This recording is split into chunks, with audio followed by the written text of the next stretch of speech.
সবাই ভালো আছো? আমার চ্যানেলে সবাইকে স্বাগত। আজ আমি একটি দুর্দান্ত স্বাদের কাঁকরোল আলুর রেসিপি নিয়ে চলে এসেছি। রেসিপিটি কীভাবে বানাই আপনারা দেখতে থাকুন।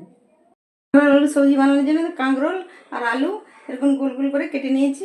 এবার আমি গ্যাস জ্বালিয়ে কড়া বসিয়ে দিয়েছি। কড়ার মধ্যে তেল দিয়ে দিচ্ছি। তেলের মধ্যে আমি এবারে কাঁকরোলগুলো দিয়ে প্রথমে ভেজে নিচ্ছি। কাঁকরোল আলু ভাজা হয়ে যাবে। আমি আলুটা একটু লবণ আর হলুদ নিয়েছি। এবার একটু মেখে রেখে দিচ্ছি।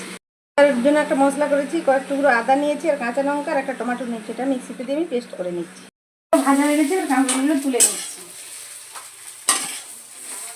আর কড়ার মধ্যে তেল দিয়ে দিচ্ছি। এবারে নুন হলুদ মাখা আলুগুলো দিয়ে দিচ্ছি। আলুগুলো ভাজা হয়ে গেছে, এবার আলুগুলো তুলে নিচ্ছি। তেলের মধ্যে কালো জিরে গোটা থেকে আর একটা শুকনো লঙ্কা ফোড়নে দিচ্ছি। ফোড়নটা কিছুক্ষণ ভেজে নিচ্ছি। দিচ্ছি নিরামিষ তরকারি হিং দিলে একটু ভালো লাগে। এবার আমি যে মশলার পেস্টটা বানিয়েছিলাম পেস্টটা দিয়ে দিচ্ছি। আদা কাঁচা লঙ্কা টমেটো ভালো করে ভেজে নিচ্ছি। এবার কালারের জন্য পরিমাণ মতো হলুদ আর কাশ্মীরি রেড চিলি পাউডারটা দিয়ে দিচ্ছি। আর স্বাদের জন্য একটা জিরে গুঁড়ো আর ধনের গুঁড়ো নিয়েছি, সেটা দিয়ে দিলাম। দিয়ে সামান্য জল দিয়ে এবার মশলাটা ভালো করে কষিয়ে নিচ্ছি। গ্যাসের ফ্লেমটা লো করে দিই।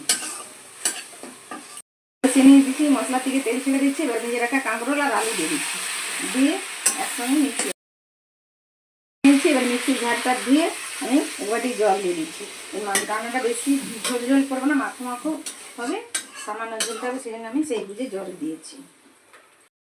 সম্পূর্ণ নিরামিষ দুর্দান্ত স্বাদের কাঁকরোল আলুর সবজি একদম রেডি হয়ে গেছে। এবার আমি একটা পাত্রের মধ্যে নিয়ে আপনাদের দেখাচ্ছি। এখন বন্ধুরা, আমার কাঁকরোল আলুর সম্পূর্ণ নিরামিষ সবজি একদম রেডি হয়ে গেছে পরিবেশনের জন্য। এইভাবে আপনারাও বানিয়ে খাবেন। নিরামিষ হলেও কিন্তু খেতে জাস্ট ফাটাফাটি লাগে। যদি আমার ভিডিও ভালো লাগে তাহলে আমার চ্যানেলটাকে প্লিজ সাবস্ক্রাইব করবেন। ফেসবুক পেজ দেখলে ফেসবুকটা ফলো করবেন। Tata bye. আজকের মতো যাই, আর আসবো নতুন কোনো রেসিপি নিয়ে।